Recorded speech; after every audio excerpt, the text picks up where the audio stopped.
He advised Jimmy Carter on climate change back in 1979. Economist talking about climate change in 1979. And in between all of this, he found time to win the Nobel Prize for economics. Absolutely amazing man. And one of the reasons why I was particularly interested in Schelling is because his experience really drives home where we bump up against the limits of this idea of rational choice, this idea of that we weigh up the costs and benefits of our actions. Gary Becker has a rational theory of drug addiction, a rational theory of cigarette addiction. He says, you know, sure, smoking's bad for you, but it's cool, and it's addictive, but it's not infinitely addictive, and some kids think to themselves, well, I can be cool, I can act grown up, I can rebel, I can smoke, I can do it for 10 years, and then I can probably quit, and then I don't have many of the health risks. I get all the benefits, not too many of the costs. The question is, can I quit? Which, incidentally, is why when you show children or teenagers advertising for quitting products, nicotine aids, that kind of thing, they're more likely to start smoking. Perfectly rational. Okay, get out. You're telling me I can quit? Excellent. That's what happens. So by the way, I told one of the researchers, Gary Becker's colleague, I told him about this empirical research. He said, I would have thought that was obvious, but it's nice to see the data back us up. That's the way these guys think. So, and actually, Becker's idea isn't as crazy as it sounds. It is backed up by a lot of empirical evidence, but there's something not quite right about it. And Schelling put his finger on it. Schelling is a rational man. He's a Nobel Prize winner in economics. He was on a diplomatic mission to London when he was offered a cigar in a London restaurant. And I talked to him about this experience, and he told me, you know, I'd quit smoking as a younger man. I was sure I was immune. I was sure I knew everything about the risks. And I thought to myself, I just fancy a cigar. So he took the cigar, he smoked the cigar, and then he told me, I spent the next 18 years tormented trying to quit. And I learned then that Gary Becker doesn't know what he's talking about. So that's what we like, a bit of a fight between Nobel Prize winning economists. And what Schelling had hit upon was the idea, yes, we are rational.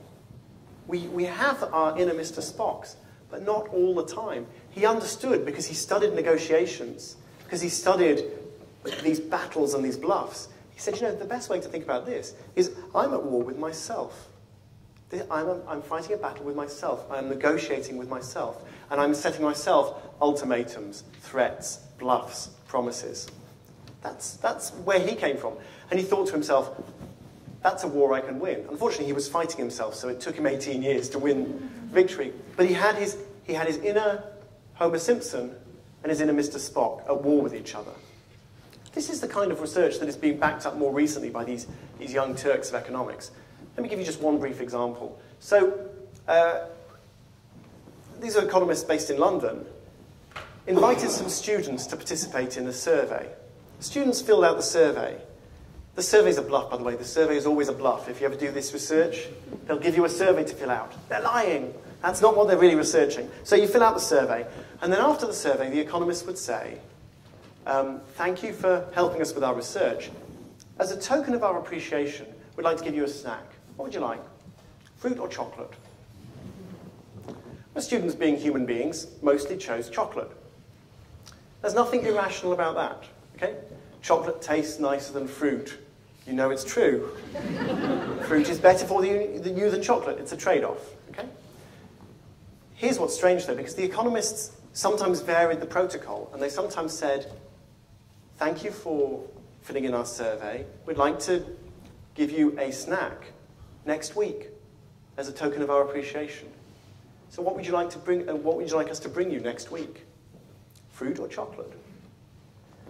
At that point, the students thought that fruit, being nutritious and wholesome, would be the appropriate thing to choose. So most of them chose fruit.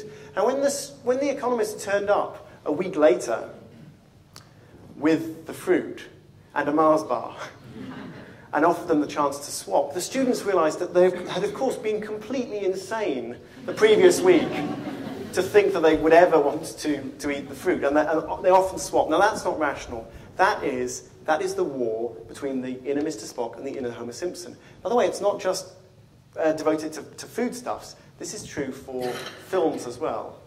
The same Economist did some research where they asked students to pick from a selection of films as gratitude for filling in the survey. And it turns out that the film that the students wanted to watch tonight was Die Hard, American Pie, When Harry Met Sally, Mrs. Doubtfire, action film, a comedy, or romantic comedy, something easy to watch. That was the film. Those were the films they tended to choose. And when they were asked what film they would like to watch in 2 weeks' time, they would think to themselves instead, Schindler's List would be a good film.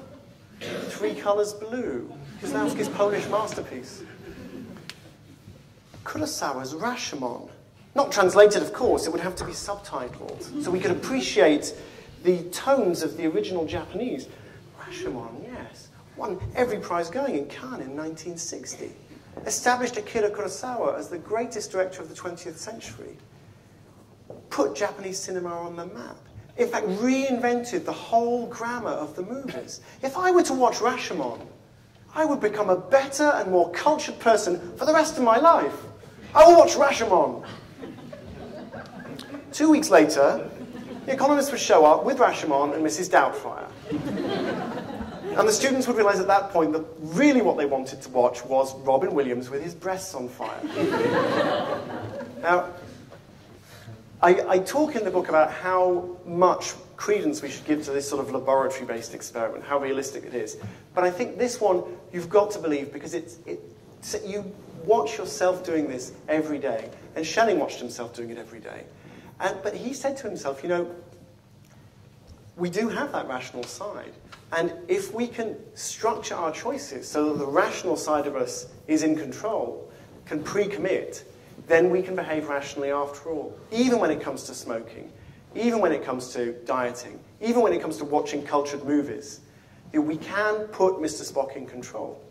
And that may explain why you have these incredible irrational addictions, and yet at the same time, all the evidence is that addicts actually respond quite rationally to far-off price changes. They think to themselves, cigarettes are going to go up in price next year. I better quit now. Rather than smoking them all right now, I better quit now because every cigarette I smoke is going to get me more addicted and then I won't be able to quit then, so I'll quit now. So there is a lot of evidence that even addicts are responding rationally. How can that be? It's Schelling's insight that the Mr. Spock takes control. Now, before I finish, I just want to explain how this can help you. You've already heard that if you're going speed dating, you should take some short, ugly friends with you. But now it really works. Now I want to tell you about how you can empower your inner Mr. Spock. All you do is when your inner Mr. Spock is in charge, you change the incentives. This is what Schelling did. This is what I did to improve my own physical fitness and to do the exercises that for 15 years I've been getting out of bed and telling myself, tomorrow morning I will start my exercises. Very simple. I wrote a check for $1,000 and I posted it to an economist in the United States called Dean Carlin, who was a disciple of Schelling's. And I said to him, Dean, I nominate a charity. They're very worthy. They're not that worthy. And I want you to check up on me. And if I do not do my push-ups and sit-ups, post the check. Well, that was 6 months ago, and, I'm now the fine figure of a man you see in front of you. I really didn't think the money was going to make that much difference, but you know what? It really did. The Sunday nights when I knew I was going to have to email Dean on the Monday morning and tell him, there I was, trying to do all the push-ups in one go. It really, really worked.